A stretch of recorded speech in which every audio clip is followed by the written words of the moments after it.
Hey everyone, so today's video is on Fossilis. This is a KTBG game all about archaeologists. Video. Why can't I get that? No. I'm gonna redo that. So before we start, two things. My name is Krissy and this is my channel, 𝗧𝗜𝗠𝗦𝗢𝗥𝗘𝗑. If there is a board game out there that you would love for me to review, please let me know what that is down in the comments below. Like this video and of course go ahead and subscribe to the channel. And the second thing, this game is a review copy sent to me from Kids Table Board Game, so thank you very much to them for allowing me to review it and make this video for everybody. So let's go ahead and take a look at all of the components that this game comes with. So if you're unfamiliar with this game, this is only a half setup. I wanted to go through the components and also how you kind of set this up since it is just a little bit different. You're basically setting up the dig site. So this is the dig site right here. This is the scoreboard right here, but it's also used to hide all of the bones that are inside. Now if I pull this like so, it shouldn't snag any of these, and then you can see what is inside. And they are all bones inside of here. And that's basically what we're trying to hide because you're archaeologists, you're trying to dig all these up with these nice little tweezers here. But to get to those, you need to dig. And that is what all of these tiles are right here. These are terrain tiles. We have sand, we have clay, and we have stone. So once you have all of the bones underneath, you do slip this right on. So to shuffle around the bones, you're going to place this on top and you're going to give it a good shake. Then you're going to place the scoreboard inside upside down. And there is a couple of pieces in here that are going to let you know where there are 4 spots. You're going to be placing some of these stone tiles here. And then it's just random everywhere else. The only one rule is that you cannot place a stone tile on top of a stone tile. So once you have that all done, that comes off. And then our neat little player aid here also is a useful tool, and it's the blocker panel. So this just simply goes right here, and you're going to block all of the tiles, and you're going to pull this out, and all of the tiles are going to land exactly right in place, just like that, so that you can start your game. So the other little bit of setup with this, because this is the scoreboard right here, a little bit of setup to this, we're going to place that right on top here. Straighten everything back out. So this right here is going to hold your 2 little marker tokens for this game because it is a 2-player game, but it does go up to 5 players. So however many players you have, you're going to take your markers and you're going to place it off of the board like so, and the scoreboard is around it. Now throughout the game too, there are events that are going to take place. 3 of them get placed in this location right here as it is marked. And we have plaster. Plaster is what you're going to need to use to discover all of these bones and extract them. So you have 4 per player playing, and they go on top of the events card like so. Now the event cards in this game are basically round. So after all the plaster is gone, you're going to reveal one of the event cards, the player who took the last plaster token, and you're going to read out loud and do everything that it says on it. Once the event card has been finished, then you're going to replace all of the plaster on top, and you're going to continue for another round. When the last event card has been drawn, you're going to do the exact same thing that you would normally do with any of the other event cards, except this time it's the last one, so there's none there. There is one more round after that, so you place your plaster onto the empty spot where your event card was, and then you continue until the last plaster token has been taken, and then everybody gets one more round after that. So one more thing goes on to the scoreboard, and that is these skill tokens here. You randomly select 9 of them and they get placed on top of the board like this.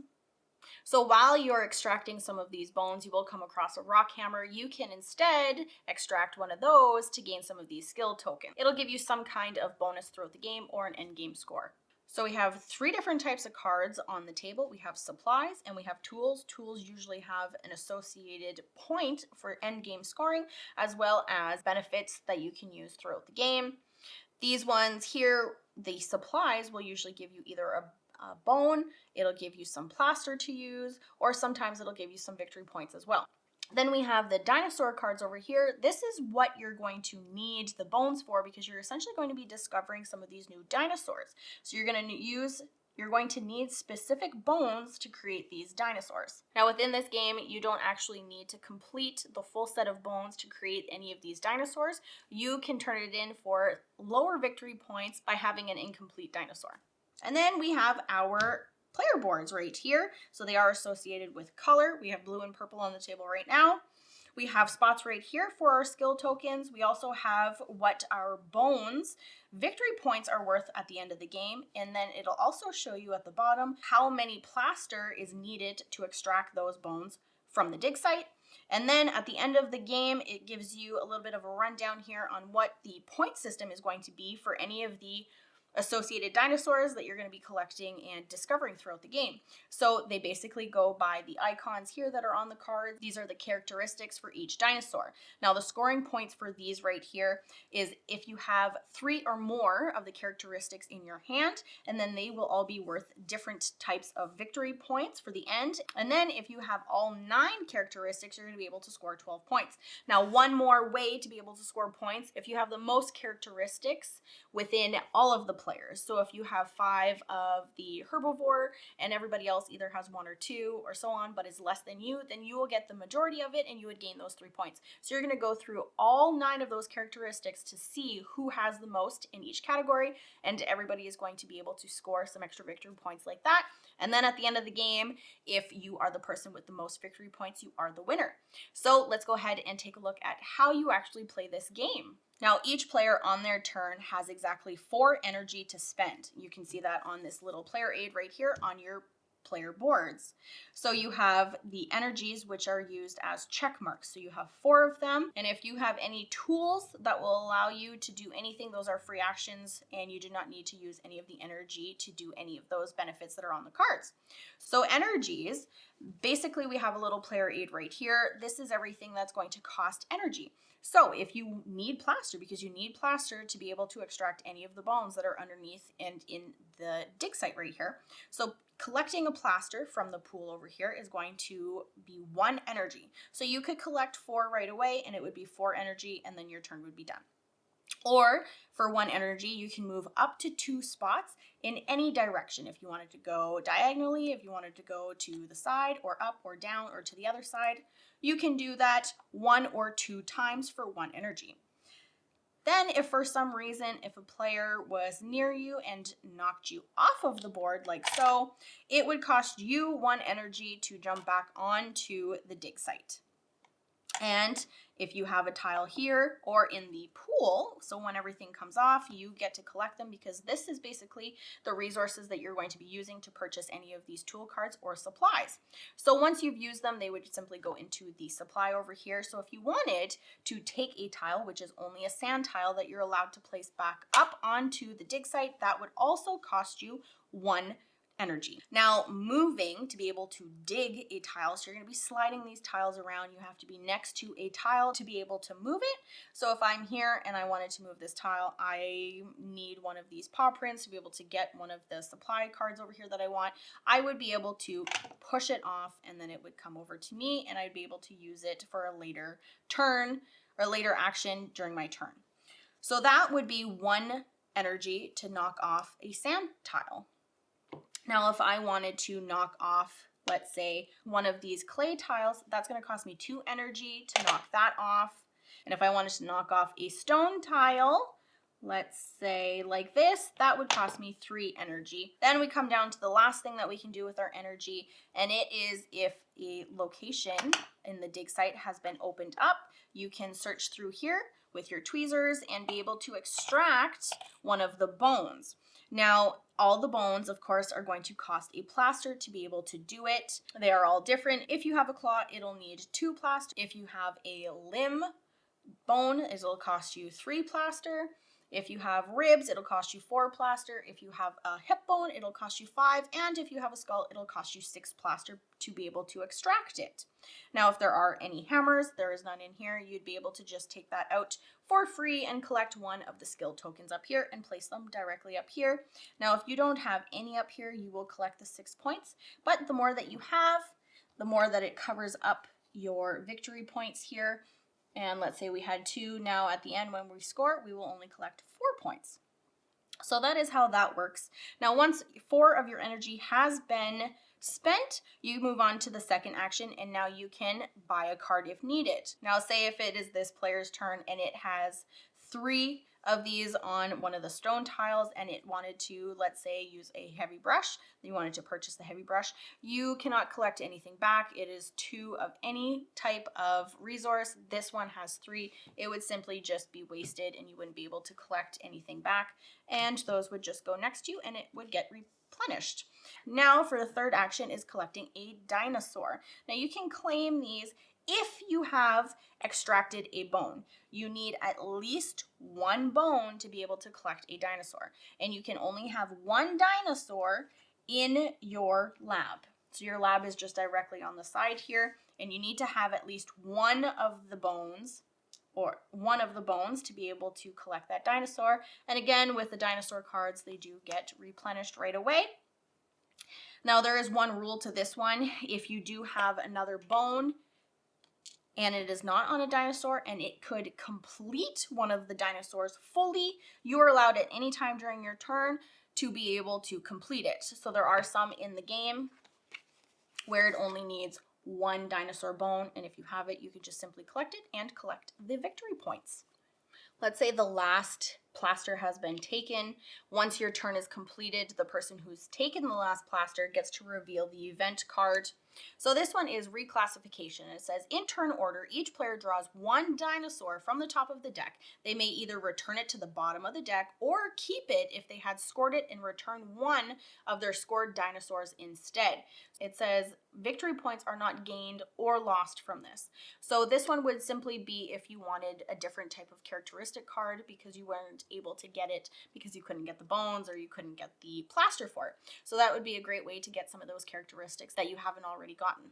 So here are the other 2 that I'll go through as well. Earthquake here says start at the top, start at the right of the active player. In reverse turn order, each player must slide 1 stone 2 spaces in any one direction if possible.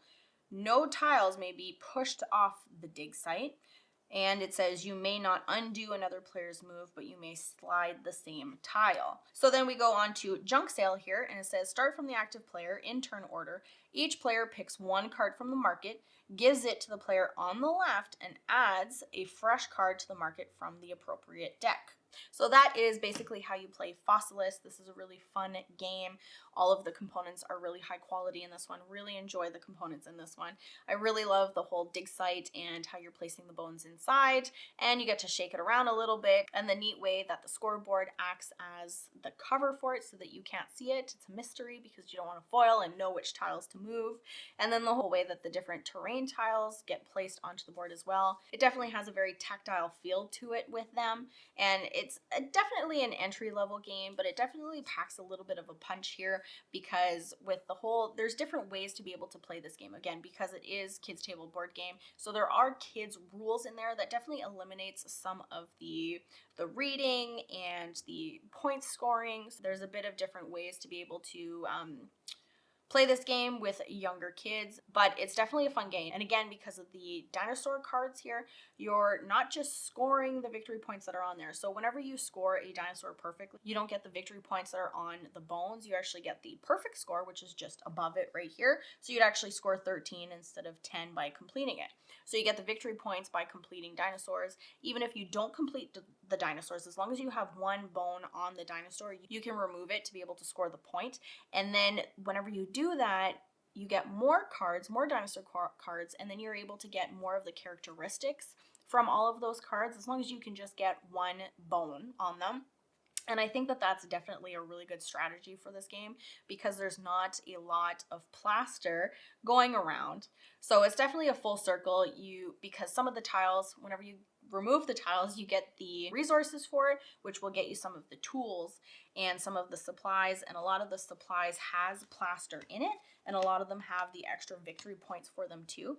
So a lot of them have the plaster. So this is a really nice way to get the plaster as well.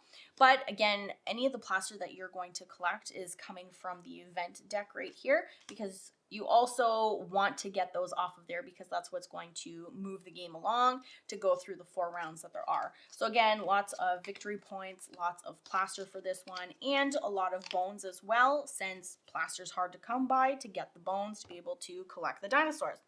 which is the whole game. Collect the dinosaurs to be able, or collect the bones to be able to get the dinosaurs, but you need the plaster to get the bones, but there's a limited resource of plaster. But you can use the resources from the tiles to be able to get the supplies to get the plaster. That's a bit of a rant on, but you see what I'm going for. There is some strategy, obviously, to be able to collect everything that you need to collect to do very well in this game. So you just need to be mindful of that and really figure out a strategy that's going to work for you. Like I was saying, I think my strategy for me really works whenever I just get one bone and one dinosaur and just score it like that, and then I get to keep my lab open so that anytime I collect another bone, then I can right away during my turn get another dinosaur to be able to score it again. And because if you collect all 9 characteristics, you're going to be scoring 12 points. A lot of the points are going to come from the end game scoring with those characteristics, because there's 9 of them and you're going to score each of them based on how many you have. So if you have 3 or more of each, 3 or more of one characteristic, you're going to be able to score different victory points. So you have anywhere from 3 to 7 victory points here that you're going to be able to score them based on how many characteristics you have, 3 or more of them. Then as a whole, as everybody, whoever has the most for each characteristics, you're going to be scoring an extra 3 points on top of that. So a lot of the scoring comes from the end game scoring. Now, with all that said, definitely enjoyed the game. Definitely would recommend it to anybody who is beginner, or if you're trying to get somebody who is new into the hobby to play games. This is definitely a really good game. And one thing with board games, you're pretty much sitting at a table, you're playing board games. But with this one, since you need to look on top of it, you can kind of pull the dig site towards you, but you're still going to be getting out of your chair to be able to look through all of the dig sites, to be able to see all of the bones that are in there. So it's definitely get up, sit down type of game, which is something that I really enjoy, because for hours you can be sitting at a table just sitting there, right? So this is definitely a really kind of a different way to play a game, right? We've played this with the kids. We have played with some of the kids' rules, so there are a lot of reading that we took out, a lot of the different scoring ways that we also took out. Definitely take a look at that. Something I really enjoy about Kids Table Board Game, it just involves the whole family. And it's also really good for just playing adults. But Nick and I got to play this with the 2 kids. We all really had a lot of fun. I've played this at 2 players, just Nick and I. And we also got to play this at 4 players, which is not something that I often say on the channel, is getting a chance to play a game at 4 players. The game played very well at 2 players and at 4 players. I feel like at 4 players, it maybe might need an extra round, just because there is still more plaster going around, because it is 4 per player, but I feel like I still did very well. I feel like everybody did really well, even at 4 players, but just one more round. It's almost like it's just not enough. I didn't quite feel like that at 2 players. We've played this quite a bit, and I've been pretty content with it at 2 players. So I think that this is a great 2-player game. It's a really good 4-player game as well too. So like I was saying, if you're looking for a game to play with somebody who is new, even if you are a seasoned board gamer like Nick and I, we still really enjoy this game, and it will still hit our table. So anyways, I hope you enjoyed this video, and I will catch you next time.